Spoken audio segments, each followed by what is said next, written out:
Alright guys, so welcome to our channel once again. Today on our biology exam revision series, you will learn about the nervous system. So ensure to stay till the end of this video as this is an important topic in your biology.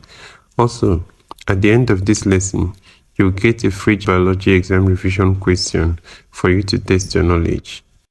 So we can start by saying that organisms need to respond to stimuli in order to survive.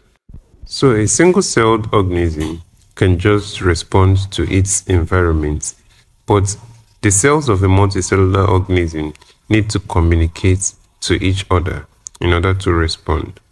So as multicellular organisms evolved, they developed nervous and hormonal communication system.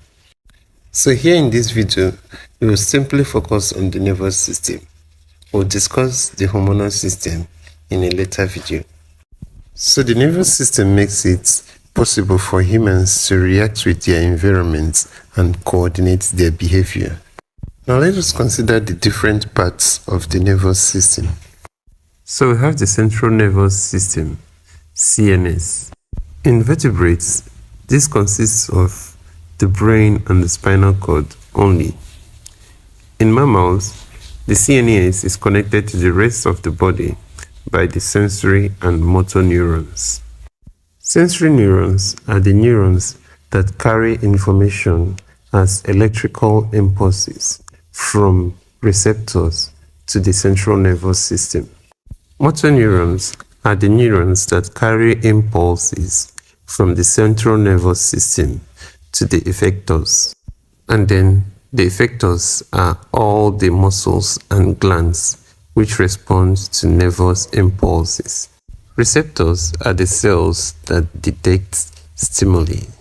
There are several types of receptors, such as the sound receptors that detect sound in the ear, the taste receptors in the tongue that detects taste, and so on.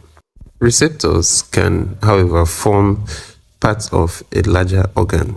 For instance, the retina in the eye is covered in light receptor cells.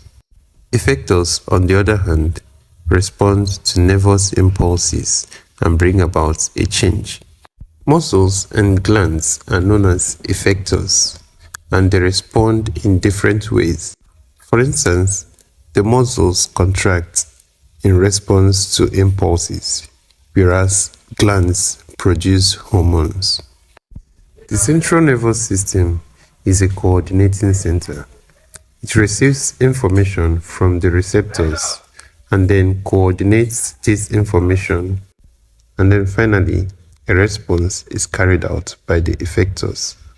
So guys, here is a free biology exam revision question for you to test your knowledge on this lesson.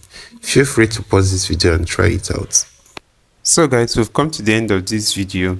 If you are new to this channel, please ensure to join our Telegram channel using the link in the description of this video below to get instant updates and notifications for your exams. Don't forget to like and share this video with your friends if this video was helpful. Also ensure to subscribe to our channel for more videos like this. Thank you.